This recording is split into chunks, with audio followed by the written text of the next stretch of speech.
Hi Beshies, it's been a long time. Welcome back to our channel. So I already changed my name into Lanzarote Beshi. For those who are not yet subscribed to my channel, you can subscribe Lanzarote Beshi YouTube channel. So, this is our place again. Galing ako sa school ng aking prinsesa. Nagatid ako.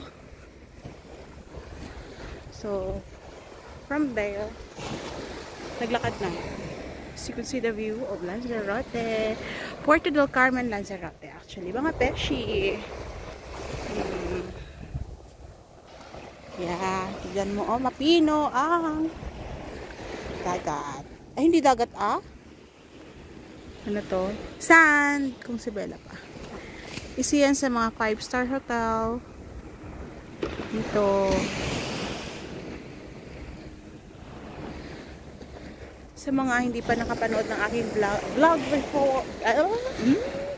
Sa mga hindi pa nakapanood ng aking vlog before. So, ito yung place na tourist spot here in Lanzarote. Puerto del Carmen.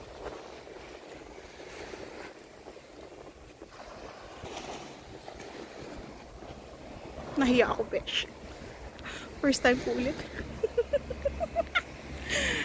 Ayan, oh. May birdie.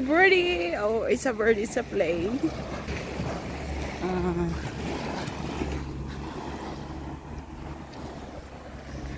So, I'm going to the coffee shop.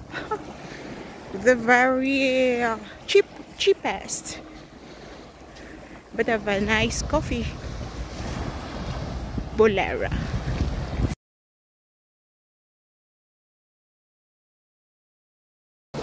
So here mga besh, mag-Tagalog na lang tayo besh. So dito pala, may boating dito. Tagalog pala. Ano yung Tagalog ng boat? Bangka! Ayan, bangka. Boating. You can do boating. Boating? Basta pwede kayong magbangka. Pwede kayong magbangka. Yan, oh. Magdet-det mo muna kayo, besh. Magdet-det. If you're still dating, you know. You can use that one. I don't know if it's 20 euro or something. I was not able to try that yet. English yun!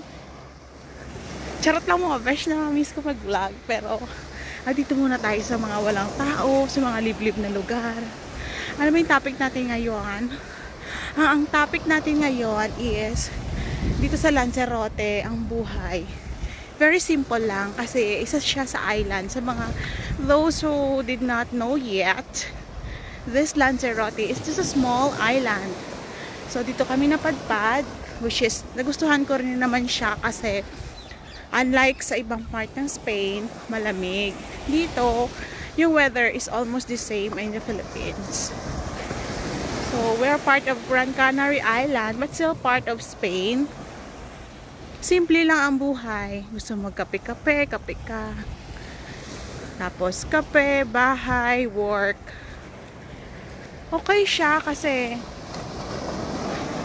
may mga Filipinos din dito. Bait rin naman dito ang mga kapwa Pilipino natin. Saka dito kasi, napapansin ko, hindi siya mahirap maghanap ng work. Pero syempre, kung ano yung ano mo sa Philippines, yung profession, for example, teacher ka, tulad ko, nag-opisina ako dati, nagtatrabaho ako dati sa insurance.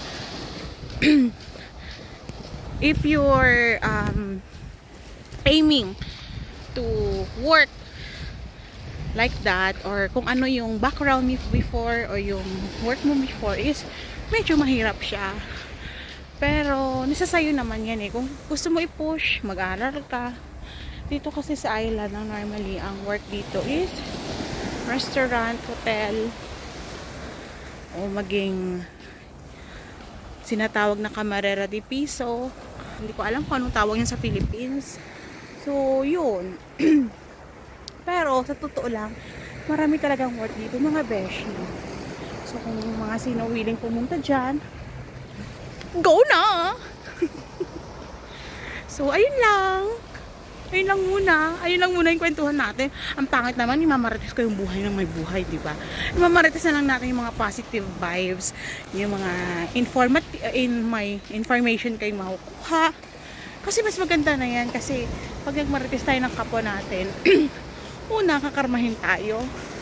Pangalawa, ako kasi pag nagmamarites, konsensya ako. Parang feeling ko naririnig niya. Char lang!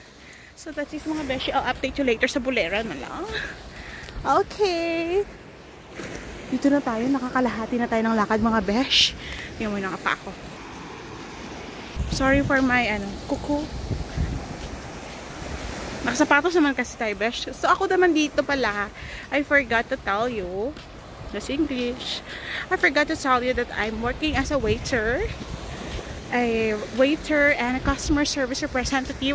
Call center ang peg. Yeah. Waiter, tapos alam nyo ba, advantage para sa akin is yung mga clients namin, mga English siya dahil. So, parang nahahasa yung dila mo, besh. So, we've used to speak English always, of course. But there are a few Spanish people, Spanish clients as well. But most of the time, we have English, Irish, German, British clients. So have repeater clients like us. Most of them Irish and English. British. A few German, Spanish, Holland people and from other countries as well, from mga basta part of Europe, ganun. There are a few Filipinos as well na napupunta doon, nakapag-asawa sila ng taga ibang bansa, tapos magbibisit sa Lanzarote kasi ito nga yung yung mainit na island. I mean, island na magandang puntahan kasi mainit. So that's it. So that's all mga beshi for today. So I'll go to Bulera now. I'll meet my husband. I will be meeting my husband. So kinakorek na English natin mga besh. Don't judge me by my cover. Because my cover is covering me. See you again next time. See you in my next vlog. So, update ko kayo. Yung work ko. Place dito. So, at the moment, yun na lang muna mga beshi. So, I'm back mga besh. Thank you for watching.